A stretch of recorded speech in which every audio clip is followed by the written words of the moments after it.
Lovely meeting you, the Fabulous Four. So you guys need no introduction. So let me ask you, Fabulous Four ladies, what's your non-resolution for 2021? Because you're starting the year on an amazing note. What's a non-resolution? Yeah, I was going to ask that. Not a resolution, non-resolution, something that you wouldn't do. That I wouldn't do. Or would do, up to you. Your non-resolution. The wouldn't list is very long. So would do is just get better. I think I can go with my wouldn't do list. I had too many of letting go of myself, especially last year. So I would say not being hard on myself and stop judging myself so much and just love me more and just take life as very, very easy and peaceful. Awesome. So Isha, one thing. I stopped taking resolution from like really long time. So non-resolutions in the sense like, yes, loving yourself more and not taking too seriously about what others, talk about you or something like that. Yeah, I just want to be, want to feel free and do what I love most. Yeah. Shruti, someone I've been meeting regularly through the lockdown. We have. What did you say? I said someone I've been meeting through the lockdown. What's your non-resolution for the year? One thing. So I think I kind of agree with Amla in saying that, it's the not things like not being hard on yourself. I think that's important, especially for us as women and, the constant influx of opinion and judgment that you get. So I think not to do that to ourselves or to others, that's a good non-resolution. And to not eat that much dairy in 2020. Love it. Sanvi. There's nothing really. I think just go with the flow. I don't even want to think so much. That's the best. So that's the best way. And, the trailer, seen it. Amazing. Looking forward to this anthology. So do correct me if I mispronounce it. Pitta Kathalu? Is that okay? Or have I got it wrong? It's Pitta. Yeah, Pitta Kathalu. Pitta Kathalu. Okay. Pitta Kathalu.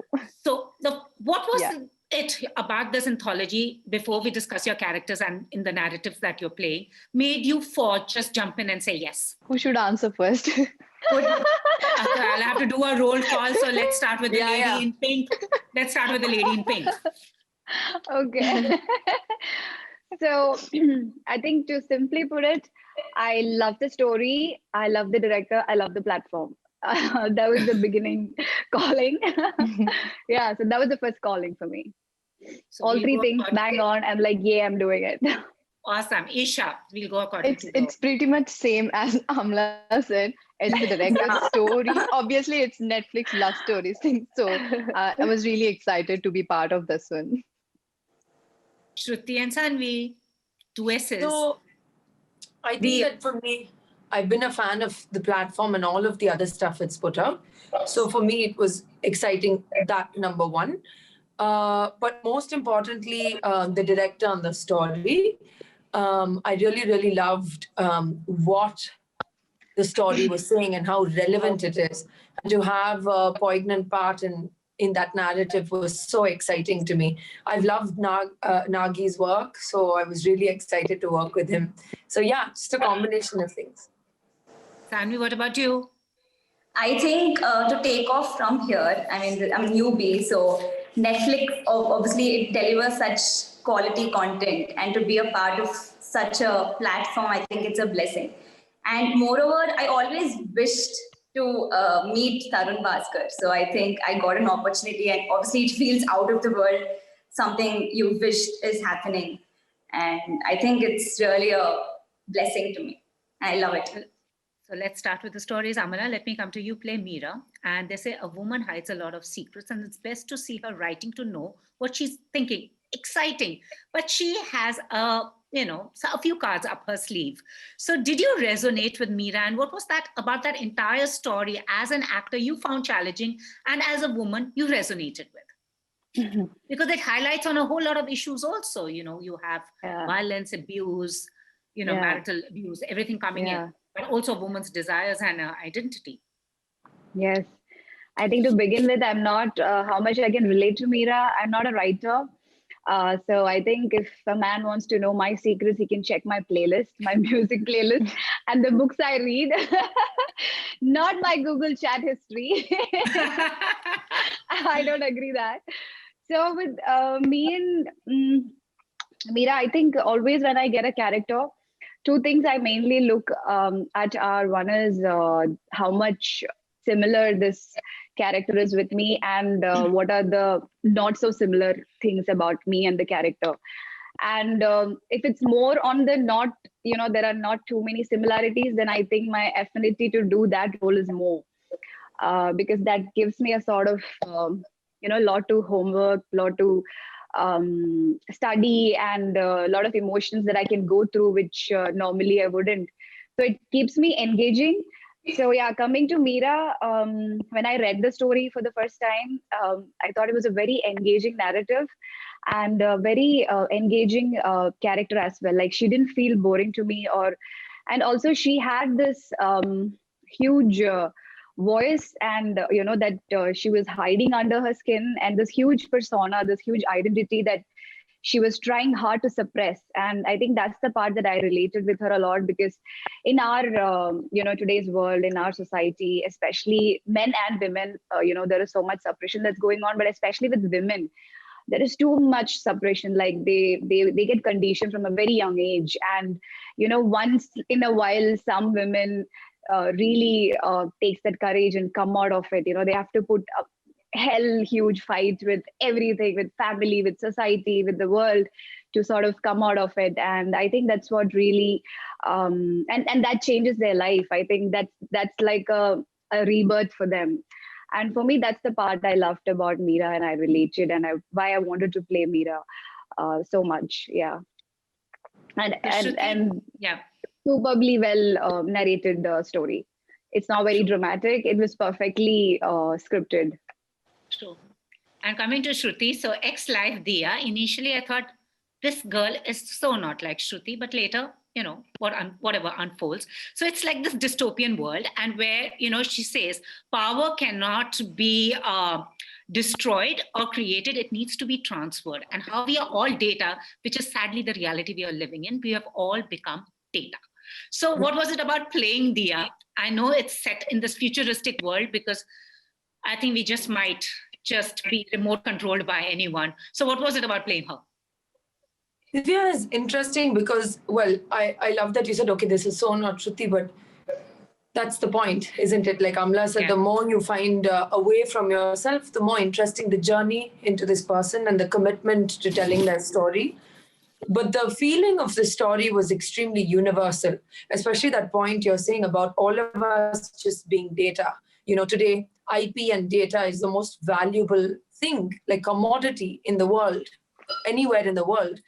And we are a part of this culture and the system, willingly and unwillingly participating in this larger umbrella of things that control us: numbers, binary, data, information.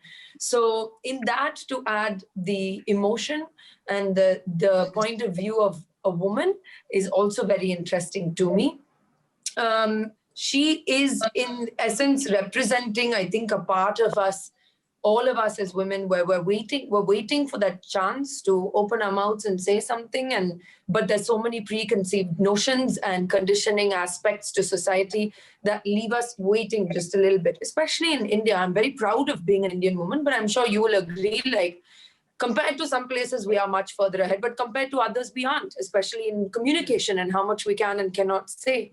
And I think that the interesting thing about ex-life is very subliminally it's touching upon all of these points. And Isha plays Pinky/Priyanka. There's a woman caught between her desires. She can't let go, because love is eternal, and so is desire. So what was it like, desire, Pinky? exactly. And yeah, so did you resonate with her at any level, or is Pinky Priyanka absolutely different, diametrically different from you? Would you go to the extremes that she does? I don't know. I might. Wow, nice. I mean, yeah. I mean, I don't Who are know. we to judge? I agree. I mean, like, exactly. I mean, like, whatever she thought before, it was not correct. And then she, kind of loves the same person again and getting into a relationship again. I think it's completely fine for a woman to decide on things like that.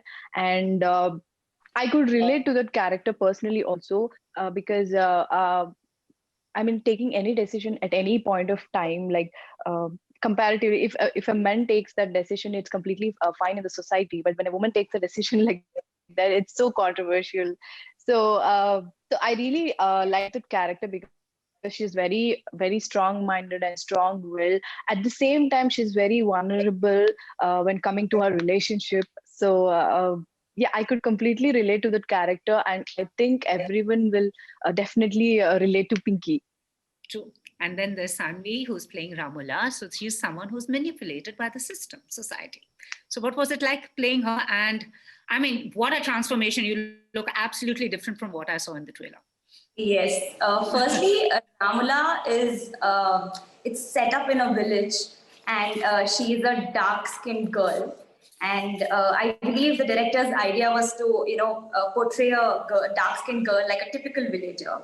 Yeah. And the moment Tarun narrated the story to me, I think throughout the story, I don't think I blinked much. I was just looking at him because I was very excited. I really love two parts about it. That is one being vulnerable and one being hopeful, like we all are.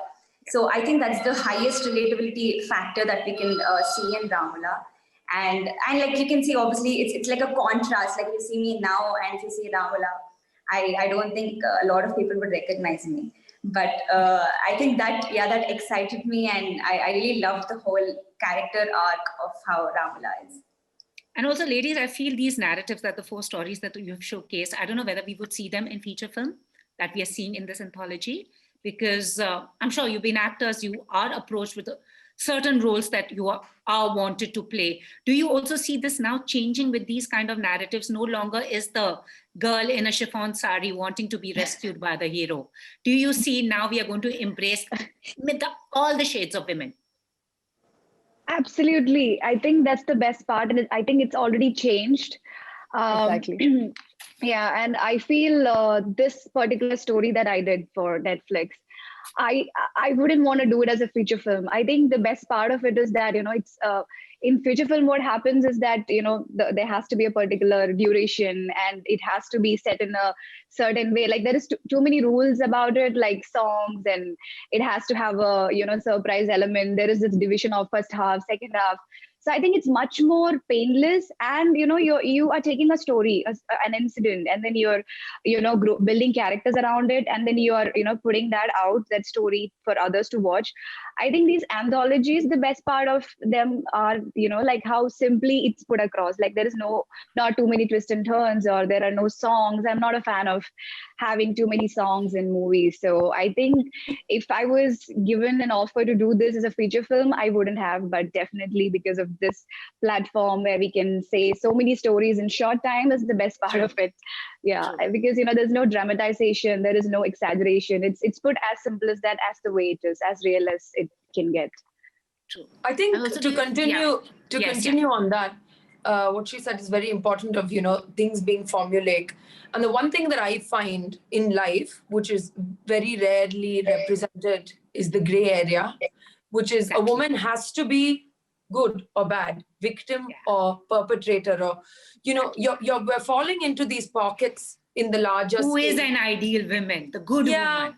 Even a bad one is a particular kind of bad. Matlab, cigarette peene wali buri aurat, like everything gets cliche, And I think with a narrative like this, you can really dance with the gray area, and women were particularly good at staying in that, whatever is required of us as women in strength or in daily life, or we're really good at going in between, and I think these kind of narratives allow us to do that. Yeah. Isha Sanvi, Isha Sanvi, what about you? Since Sanvi's called herself a newbie, so now she has a lot to experiment with. Yeah, usually in feature films, you don't have substantial roles for women, but from past 1.5 years, you get very good roles for women, and they're showing women's point of view and women's perspective towards life and about relationships, and it's so nice to see, getting good roles, and now you have good platforms also to work on different content also. So we are in a very good phase right now. Yeah. Sanvi, what do you have to say? I just want to say it's lovely when an actress is called a hero. And I think that's a better place to be there. But anyways, that's what they say. No longer. Yeah, It's I the women think, who are anyways ruling the world. watched, Finally. I watched At least for some. together doing all the stunts. I'm like, my goodness. I'm like, wow, man. Do you know what, Sanvi? Like, I love what you said about women being the hero, but I think women being the heroine and like having that space Yeah. as us. I agree What to women that. do and the way women do it, we don't need to be a hero. We just need to be Yes. the most badass woman Yeah, we can be. You know, exactly. Yeah. and I love I second that. that. I second that. You know what I I meant. would like to add one more point Yeah. that that this pressure of making the women masculine, it's going on so much. Like we have to be masculine, we have to express like a man, or behave like a man, is putting Yes. so much pressure that only you're accepted if you're a hero. Why? Right. Like let us be the feminine selves that we are. Being expressing us in feminine emotions, still getting our space there. I think that's what. And Right. Meera does it beautifully. Each one of you do it beautifully. How you kill with your femininity. Thank you. But this is, I think, the first time we're seeing something like this, and from coming from the Telugu industry, because what usually happens is these kind of stories get moved into the parallel one. So, anyways, ladies, before we wrap up, which is that one role that you would want to play on your bucket list? Now you want to be, seen next in. The bucket going list first? is so full. Bucket I mean, list. want to play all sort of roles. I mean, it's like we can't Exactly. really. I can never really pick that, because every minute there is some character in my head which I want to play. Like every time I see someone, or I watch a movie, or I read a book, I'm like, why can't somebody come with a script like this? So there is so much, and I think it's a beginning. I think finally we have this space, and thanks to OTT platforms, we've got this huge space for great content, great storytelling. And I think this is the era of actors. I don't know if this is the era of stars, but this is the era of actors. Like a lot of Absolutely. actors who have the courage to go out of their comfort zone, and who can adapt themselves and really have passion. I think this is the best time for them. Absolutely. What about the other three? Anything on your bucket list that's just Okay, I'm waiting to confused. play? Right now. Okay. Me, yeah, as an actor, I want to do all challenging roles, because for an actor, they want to do all kinds of role and experiment, obviously. So, as an actress, I want to do an action film, something like I just mentioned Tokyo from Money Heist. So, yeah, something in action. Yeah. Shruti, what about you? Another dystopian?